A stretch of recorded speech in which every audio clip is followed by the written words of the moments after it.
Everyone talks about leaving the relationship, but nobody talks about the part after, the part where your body still reaches for someone your mind knows now was never safe, where you wake up and feel them in a room even though they're gone, and where the fantasy feels heavier than the truth. This is not weakness, this is grief, not for the person, but the version of them your nervous system is attached to. The one that thought it felt like home, but it was just hurt. I'm Meaghan Webster, an abuse recovery coach, a trauma-informed strategist, and the woman a narcissist hopes to never meet twice. This is the Narcissist Worst Nightmare podcast, where you learn how to break the trauma bond, heal your nervous system, and rebuild a life you love after a toxic or abusive relationship. This episode is going to speak on the grief that nobody prepares you for, the one that you experience not when the person is gone, but when the illusion actually breaks. The breakup that you went through was not just a breakup, it was an awakening, and a painful one at that, because you were not losing a partner, you were losing the future you believed that you had. I want to be super clear about something. Your love was real.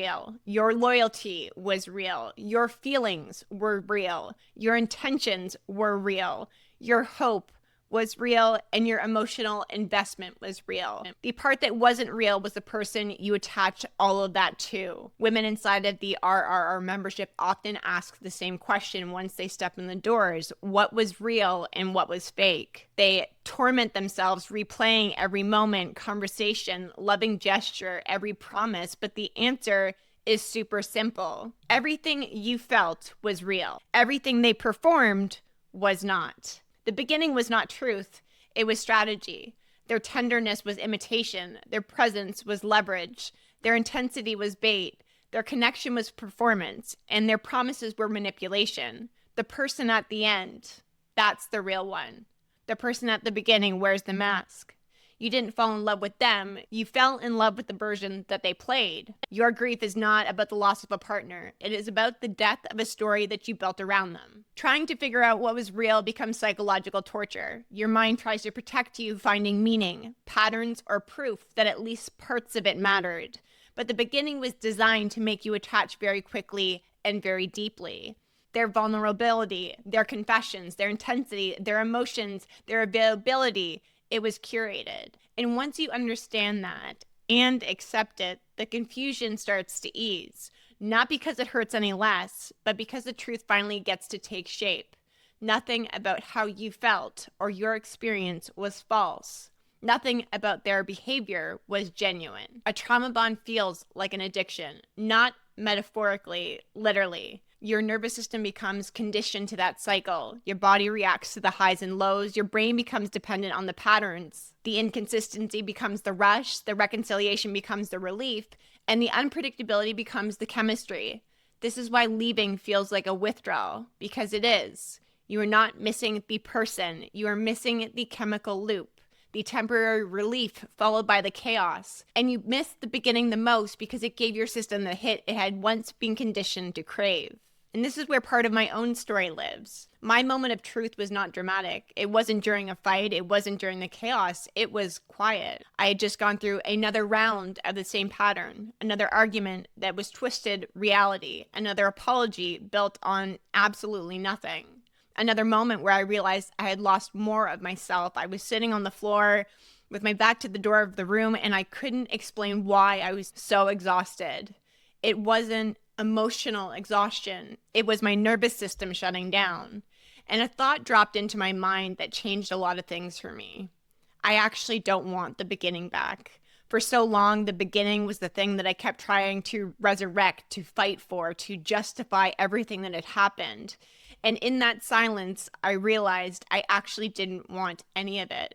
Not the illusion, not the fantasy, not the intensity, not the emotional hits, and certainly not the grief that was coming through. That for me was a realization that really broke the initial trauma bond, because it didn't feel like magic anymore. It felt purely like manipulation, like my eyes had been opened for the first time. And that was the moment that I knew I would never return to that version of myself who continued to beg for the beginning. The beginning of a relationship with a narcissist or an abuser is a hook. The middle is the unraveling, and the end is the actual truth. Your nervous system is bonded to the beginning mask, your heart attached to the fantasy, and your mind kept trying to reconcile both.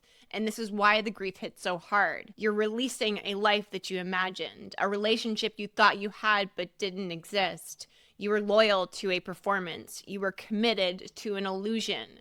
And you were fighting for something that only you believed in. That is why it hurt. This type of grief actually strikes at your identity because it isn't just the relationship ending, it's the collapse of the version of who you believed in it. You lose the love that you imagined, the safety, the partnership, the future, and the version of you that was growing inside of it. Which is why it feels like death, because on some levels it is. You are burying the story that you lived inside. I had a client when she joined the RR membership, she was really confused at the depths of her grief. Not because she wanted him back, but because she could not understand why it felt so heavy. She said things like, I miss the connection, I miss the emotional intensity, I miss the tenderness that he showed me in the beginning. But every part of her logically knew he was not good for her. What she didn't want to realize was this. She wasn't longing for him, the person. She was longing for the version of herself who she was at the beginning before the abuse. The version of her who believed the relationship could be real, who believed the connection was mutual, that the tenderness meant something, who believed she finally found someone who understood her. And her turning point was when she started to pause, to stay long enough in her body to really feel the truth. In that space, she realized everything she was missing was her own emotional depth reflected back at her, not his. She was not grieving the man. She was grieving the possibility and the potential she had built around him. And once that landed, her grief transformed, not into anger, not into numbness, into a very crystal clear picture of seeing herself again. Getting clear ended the illusion for her. And when the illusion collapses, something unexpected happens inside of you. There is a stillness that wasn't available before, a pause, a moment where the noise stops long enough for you to recognize that that relationship never allowed you to see. You meet a part of yourself that remained intact through everything. The part that cared without manipulation, that showed up with sincerity, that held compassion even when the relationship offered none. The part that stayed emotionally honest in an environment built on distortion. That is when the realization settles and your grief begins to change shape. It stops surrounding the relationship and it actually starts to begin revealing your strength. A strength that you didn't have the language for at the time. And your grief gets to be a doorway, not to the past, but to self-recognition, to a deeper understanding of how much you brought to a dynamic that was never capable of valuing it. This is where your identity shift happens, where you start to feel yourself returning to the center of your own life, where the emotional clarity becomes stronger than the memory of the illusion, where the relationship that happened stops defining you, where the abuse is no longer at the forefront, but the woman who rises here is not harder. She is honest with herself and her needs and her vision for her life. She becomes someone whose inner world is no longer shaped by somebody else's performance.